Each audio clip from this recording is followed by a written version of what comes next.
신명기라고 하는 이 성경책의 이름 뜻은 뭘까? 신명기. 신명기는 하나님 말씀을 반복한다, 하나님 말씀을 되풀이한다 라고 하는 뜻입니다. 왜 반복할까? 여러분, 하나님 말씀을 한 번 들어서 그 말씀대로 살아가는 사람은 세상에 한 사람도 없어요. 하나님 말씀 한 번 듣고 그 말씀에 감동되어서 하나님 뜻대로 살아가는 사람 없습니다. 하나님 말씀이 우리 마음판에 새겨질 때까지 듣고 또 듣고 반복하고 또 반복이 되어야 비로소 하나님 말씀이 기억이 되는 거예요. 그래서 신명기죠. 하나님 말씀 한 번에 끝나는 게 아니라 듣고 또 듣고 반복하고 반복한다. 그래서 성경 이름이 신명기인 거지. 여러분, 반복하는 거 좋아하는 사람 없습니다. 했던 거 또 하는 거 좋아하는 사람 없습니다. 우리 사람은 늘 새 것 좋아해요. 내가 뭘 샀는데 여러분 6개월 1년 지나면 또 다른 모델이 나오면 1년 썼던 거 팽개쳐 놓고 또 새로운 거 구입하고 싶은 게 사람 마음이에요. 그렇게 삽니다. 늘 새 것을 갈망하고 늘 새 것을 되도록이면 가지려고 하는 게 우리 인간의 마음입니다. 말씀도 그렇더라고요. 여러분, 성도들도 늘 새로운 것을 찾고 있어요. 똑같은 말씀하면 아유, 저거 저번 주에 한 말인데, 언제 한 말인데 별로 좋아하지 않아요. 남들이 하지 않는 늘 새로운 예화, 남들이 이야기하지 않는 늘 새로운 말씀을 찾고 또 갈망하고 있습니다. 그런데 문제는 세상에서 가장 지혜롭다고 하는 솔로몬이 전도서에서 뭐라고 이야기를 하느냐? 새로운 것을 찾아다니는 우리 인간들의 모든 노력이 다 헛되다, 그렇게 고백해요. 왜요? 해 아래 새 것이 없기 때문에 그래요. 세상 모든 일들이 돌고 돌면서 끊임없이 반복한다라고 솔로몬이 고백합니다. 여러분, 이 세상에 새 것이 없어요. 제가 알기에 새 것은 딱 두 개가 있더라고요. 뭐냐? 주 예수 그리스도를 믿어가지고 옛사람인 우리가 새롭게 변화되는 새 사람 되는 그것 하나, 그게 새 것이고요. 또 하나는 하나님 말씀이 새 것이다. 저와 여러분이 예수를 믿으면 이전에 있는 사람들은 다 죽어지고 없어지고 새롭게 변화가 되는 그 새 것 하나, 그리고 하나님 말씀 새 것입니다. 여러분, 하나님 말씀이 되풀이되고 계속 반복하는데 그게 신명기라고 하는데 어떻게 하나님 말씀이 새 것이 될 수 있느냐? 여러분, 성경을 2번 읽었을 때 다가오는 하나님의 말씀의 느낌과 성경을 10번 읽었을 때 다가오는 하나님의 느낌이 달라요. 육지에 어떤 목사님 계신데 성경을 500번 이상 읽었는데 그분이 그렇더라고요. 성경을 500번 읽었을 때 다가오는 하나님의 말씀과 성경을 501번 읽었을 때 다가오는 하나님 말씀이 500번 읽었을 때 말씀이랑 501번 읽었을 때 말씀이 전혀 새롭다라는 거예요. 그게 성경이에요. 같은 말씀 계속 되풀이되고 같은 말 계속 반복하는 것 같지만 그 말씀 받아서 은혜 받으면 그 말씀이 이전에 없던 새로움을 주는 것이 하나님 말씀이에요. 그게 신명기예요. 반복하고 되풀이되지만 그 반복되는 말씀이 나에게 날마다 새로운 은혜를 갖다 주는 그것이 바로 신명기라고 하는 뜻입니다. 바라기는 저와 여러분 모두가 옛사람이 변화되는, 그리고 하나님 말씀으로 인하여 날마다 새로운 하나님의 은혜를 체험하는 그런 놀라운 일들이 있기를 축원합니다. 우리가 하나님 말씀을 안 읽어서 새로운 것을 체험하지 못할 따름이지, 읽으면 읽을수록 하나님 말씀은 끊임없는 보배입니다. 새로워집니다. 그 은혜가 있기를 축원합니다.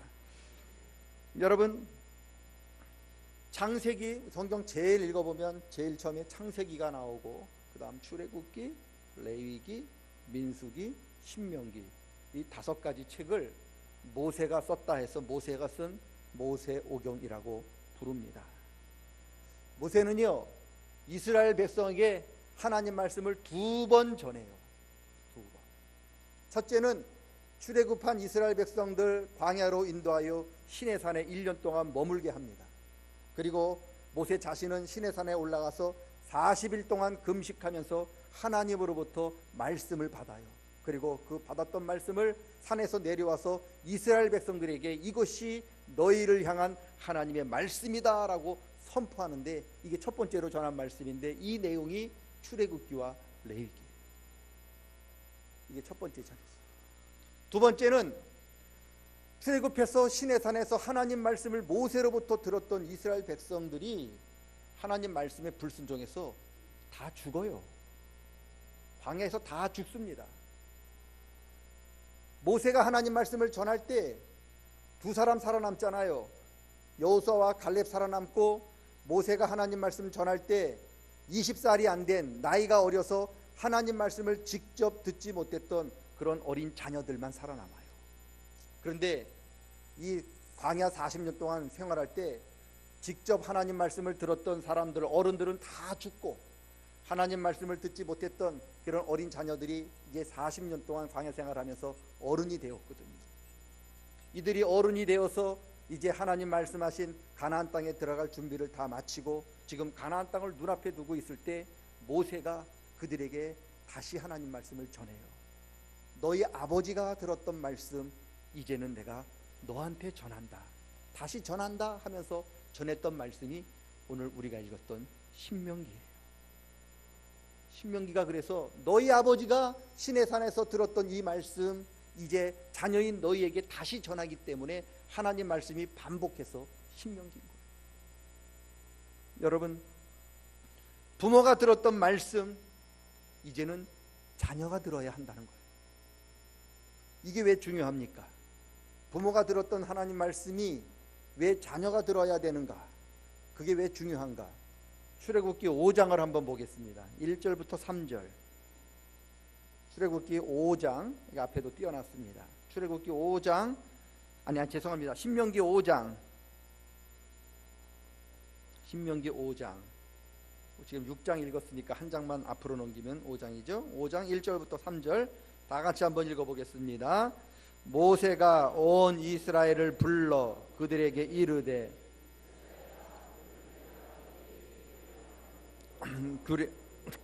그것을 배우며 지켜 행하라. 우리 하나님 여호와께서 호렙산에서 우리와 언약을 세우셨으니 이 언약은 여호와께서 우리 조상들과 세우신 것이 아니요 오늘 여기 살아있는 우리 곧 우리와 세우신 것이라. 아멘. 하나님께서 처음 누구에게 말씀을 주셨느냐? 출애굽한 이스라엘 백성들, 아버지들에게 주셨지요. 지금 모세가 신명기에서 이스라엘 백성아 하는 이야기는 출애굽한 사람들이 아닙니다. 그들은 출애굽한 사람들의 자녀들이에요. 그런데 오늘 모세가 그 하나님 말씀을 전하면서 뭐라고 말씀하고 있느냐? 하나님께서 너희에게 말씀을 주셨는데 이것은 너희 부모님에게 주신 게 아니라 이 말씀은 지금 살아있는 여기에 있는 너희들에게 주신 말씀이다. 그렇게 말씀하고 있습니다. 여러분, 좀 이상하잖아요. 누가 말씀을 받았어요? 시내산에서 출애굽한 우리 아버지들이 말씀을 받았는데, 그런데 그들은 그 말씀 받았지만 말씀대로 순종하지 않아서 다 광야에서 죽고, 그때는 말씀 듣지 못해서 어렸던 젖먹이였던 아이들이 이제 어른이 되어서 그들에게 모세가 다시 말씀을 전하면서 뭐라고 이야기하느냐? 이 말씀은 너희 부모님에게 한 말씀이 아니라 오늘 하나님께서 너희에게 하신 말씀입니다.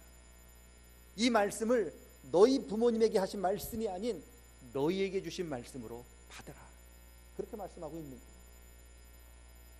신명기는요, 지금 말씀하고 있는 이 하나님의 말씀이 나에게 주신 말씀으로 받으라고 하는 고백인 거예요.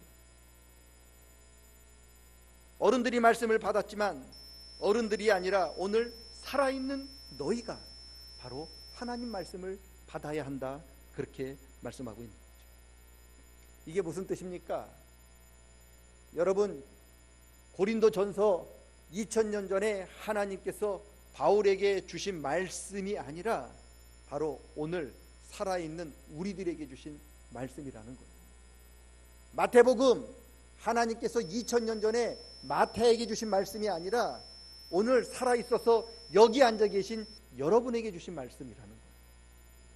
갈라디아서 2000년 전에 갈라디아 교회에게 하나님이 주신 말씀이 아니라 지금 이곳에 존재하고 있는 우리 삼양교회에게 주신 말씀으로 받으라는 거예요. 이게 신명기예요. 우리 하나님 죽은 자의 하나님 아니십니다. 우리 하나님 살아계신 하나님입니다. 바울이 살아있을 때 바울에게 살아계신 말씀을 주셨던 그 하나님, 오늘 여전히 동일하게 이곳에 임재하셔서 살아있는 여러분에게 바울에게 주셨던 동일한 말씀을 우리에게 주시는 거예요. 그게 신명기입니다. 여러분, 그래서 말씀을 여러분이 읽을 때, 그리고 여러분이 말씀을 들을 때 가장 중요한 것은 지금 이 말씀이 나에게 주시는 말씀이다, 그렇게 믿으셔야 해요. 그렇게 받으셔야 그 말씀이 여러분 삶을 변화시킵니다. 설교를 하면 제일 재미있는 일 중에 하나가, 저건 박 집사가 들어야 하는 말인데 왜 안 왔지? 그 얘기를 가끔 들어요. 여러분, 박 집사가 들으면 박 집사가 살지 나는 죽어요. 하나님이 우리에게 말씀을 주시는 이유는 저와 여러분을 살리기 위하여 주신 거예요. 그런데 내가 그 말씀을 안 받고 이건 박 집사 주신 말씀이네, 박 집사는 살고 난 죽자는 소린가요? 아닙니다. 이것은 바로 오늘 이 자리에 있는 여러분 살리기 위하여, 나를 살리기 위하여 하나님이 주신 말씀이라고 붙잡으셔야 해요. 그래야 그 말씀이 나를 살리고, 그래야 그 말씀이 내 인생을 변화시키고, 그래야 그 말씀이 우리 가정을 변화시켜요. 지금 우리는 신명기는 그 이야기를 하는 거지요. 모세가 이야기하잖아요. 시내산에서 너희 아버지에게 주신 말씀이었지만 이거는 잊어라. 그리고 이 말씀은 오늘 하나님이 너에게 주신 말씀이니 너에게 주신 말씀으로 받으라. 이게 신명기거든요. 신명기, 오늘 주시는 말씀이 나에게 주시는 말씀, 나를 살리기 위하여 주시는 하나님의 말씀으로 받는 믿음이 있기를 축원합니다. 그럴 때 하나님 말씀이 우리를 살립니다. 두 번째, 또한 신명기에서 중요한 것은요, 아버지가 말씀을 들어야 하지만 또 아들도 또 말씀을 들어야 한다는 거예요. 출애굽에서 하나님 말씀 들었던 아버지는 죽었어요. 방에서 다 죽었습니다. 그런데 말씀을 들었던 아버지는 이미 세상을 떠났는데 이제는 아들이 말씀을 들을 때가 되어서 아들이 아버지가 들었던 말씀 이제는 나에게 주시는 말씀으로 받겠다고 하는 게 신명기입니다. 신명기가 왜 중요하냐? 신명기는요, 아버지에게 주셨던 말씀이 이제는 아들이 받으면서 하나님, 이거는 우리 아버지에게 주셨던 말씀이 아니라 이제는 나에게 주시는 말씀으로 제가 받겠습니다, 고백하는 거예요.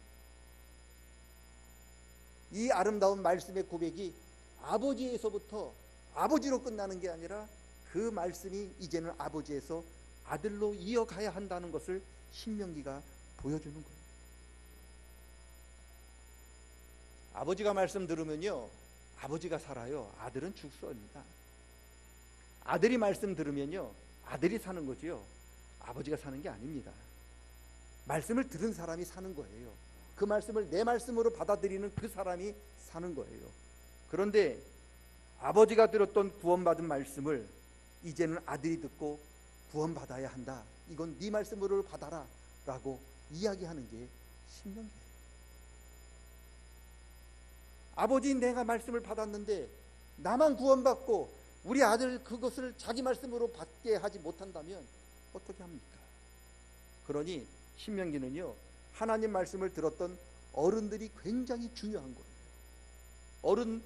어른들이 하나님 말씀을 자기 말씀으로 받았다면, 그래서 내가 구원받았다면 이제는 나를 구원시키고 내가 받았던 이 말씀 자녀에게 이어줘서 자녀가 이건 아버지에게 주신 말씀이 아니라 나에게 주신 말씀으로 하나님 내가 받겠습니다라고 고백하는 게, 그게 바로 쉐마예요. 쉐마가 뭐냐? 아버지에게 주셨던 말씀 이제 자녀가 자기 말씀으로 받게 하는 게, 그게 쉐마입니다. 어떻게 이야기하느냐? 하나님 말씀을 이마에 붙이래요. 하나님 말씀을 손목에 매래요. 하나님 말씀을 문 바깥에 쓰래요. 하나님 말씀을 문지방에 기록하래요.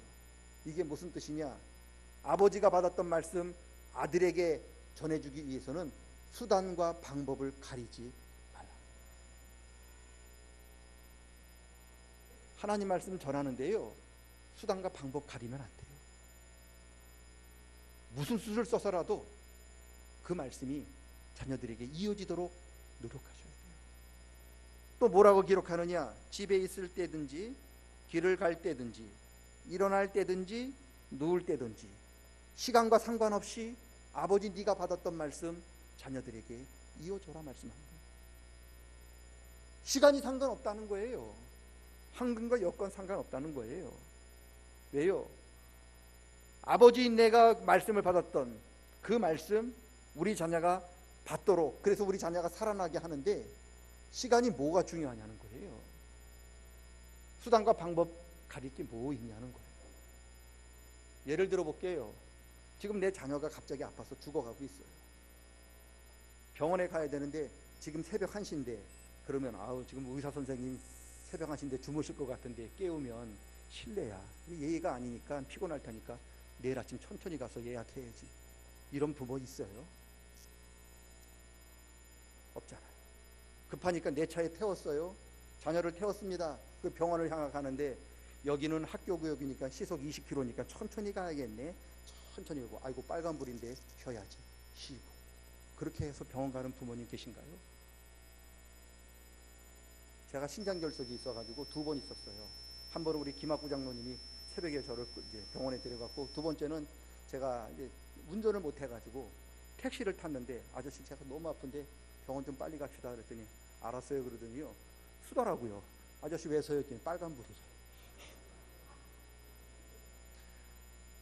그리고 천천히 가더라고. 왜? 저 60km 구간이래. 인자하고 자비로운 내가 택시기사 아저씨 목 조를 뻔했어요.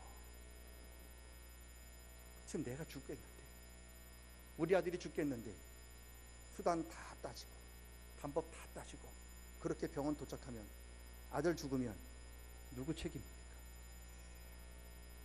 신명기는요 하나님이 말씀하시는 거죠. 답답한 거죠. 야, 네 아들 죽잖아.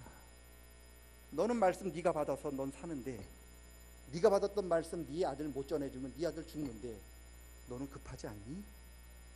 넌 천천히 가도 돼? 신호 다 지켜도 되는 거냐? 20km 구간 20km 가면 되는 거냐? 그렇게 묻는 거예요. 급하면 중앙선도 넘어가야죠. 급하면 빨간불도 가야죠. 사람이 죽겠는데. 신명기가 바로 이런 말씀인 거예요. 신명기, 그래 지키려면 지키고 자녀한테 전하려면 전하고, 그런 말씀이 아닙니다. 읽어보세요. 문설주에 박히고 네 이마에 박히고 네 손목에 박히고 집 대문에 박히고, 앉았을 때 일어날 때 누웠을 때 집에 있을 때 시간 관계없이 급하다. 어떻게 해서든지 방법 가리지 말고 전해라.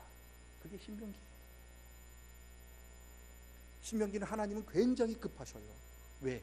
하나님 말씀 못 받아서 우리 자녀가 죽을까 봐. 그런데 우리 부모님들은 너무 느긋한 거예요. 오늘 전하지 않으면 내일 전하면 되지.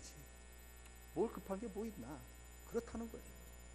여러분, 이거 하나님 말씀 잘못 듣는 겁니다. 하나님 지금 굉장히 애가 타셔요. 그래서 수단 가리지 마라. 방법 가리지 마라. 시간 보지 마라. 지금 네 아들 죽는다. 달려가라. 그 이야기가 오늘 쉐마예요. 우리 60살 먹으신 어르신들은 하나님 말씀 자기 말씀으로 받는 사람이 100이래요. 그런데 우리 20살 먹은 청년들은 하나님 말씀, 우리 아버지가 내 말씀으로 받았던 말씀을 우리 20살 자녀들이 자기 말씀으로 받는 사람은 3명이래요. 나머지 97명은 어디 갔나요? 왜 그런 일이 벌어졌나요? 택시 안에서 다 죽었어요. 여러분들이 속도 지키느라고, 우리들이 그 규칙 지키느라고 우리 아들들이, 우리 딸들이 병원에 가서 의사 만나보지 못하고 다 죽은 거예요. 그게 신명기예요. 수단 방법 가리지 마셔야 합니다. 시간 없어요. 중앙선 넘어가셔야 해요. 신호 무셔야 합니다. 그만큼 급한 게 오늘 시험합니다. 이스라엘 백성들이요, 이 하나님 마음을 알았어요. 그래서 나라 없는 민족으로 2000년을 떠돌면서 자기가 받았던 말씀을 우리 아들이 자기에게 주신 말씀으로 고백하도록 만들기 위해서 그들은 자기 전 생애를 다 바쳤어요. 그래서 나라가 없는데도 2000년 동안 유대인들은 살아남았단 말이죠. 그런데 우리 교회는 100년이 안 됐는데 교회가 문 닫네 마네 이런 소리를 하는 이유가 뭡니까? 바로 하나님의 이 급한 마음을 우리가 이해하지 못했기 때문에 그렇습니다. 우리가 지금 열심히 땀 흘려서 받았던 모았던 이 재산, 이 돈, 이 유산, 자녀들에게 물려주기 위해서는 우리 부모님들이 수단과 방법을 가리지 않는 것처럼 하나님이 그러잖아요. 네가 네 자녀에게 너의 피와 땀이 달려있는 돈을 물려주는 것처럼 하나님 말씀, 네가 받았던 말씀 너희 자녀에게 물려주는 그만큼만 해라. 그렇게 말씀하시는 거예요. 그만큼만 하면 우리 자녀는 삽니다. 내가 우리 자녀들에게 재산 물려주는 만큼만 내가 노력하고 재산 물려주는 만큼만 부모들이 하는 만큼만 우리 자녀들에게 말씀 전해주려고 반만 노력하면 우리 자녀들 다 삽니다. 이게 신명기예요. 신명기가 굉장히 중요합니다. 두 가지를 기억하십시오. 선포되는 말씀이 오늘 나에게 주시는 말씀으로 받을 수 있기를 축원합니다. 그리고 내가 들었던 말씀, 우리 자녀들이 아버지에게 주신 말씀이 아니라 이제는 나에게 주신 말씀이라고 고백할 수 있도록 우리 어른들이, 부모님들이 최선의 노력을 다할 수 있기를 축원합니다. 그러면 내가 삽니다. 그리고 우리 자녀들이 삽니다. 그리고 우리 가정이 삽니다. 우리 교회가 삽니다. 그리고 우리 민족이 살아날 줄로 믿습니다. 그런 은혜가 있기를 주님의 이름으로 간절히 축원합니다. 하나님 아버지, 선포되는 말씀, 읽었던 말씀, 들은 말씀이 나에게 선포되는 말씀으로 들을 수 있기를 원합니다. 내가 들었던, 내가 붙잡았던 이 하나님의 말씀 나에게서 끝나지 않도록 도와주시고, 내가 고백했던 이 말씀이 오늘 우리 자녀들이, 우리 후손들도 나에게 주시는 말씀으로 알고 붙들고 감사할 수 있도록 도와주시옵소서. 예수님의 이름으로 기도드리옵나이다. 아멘. 다 같이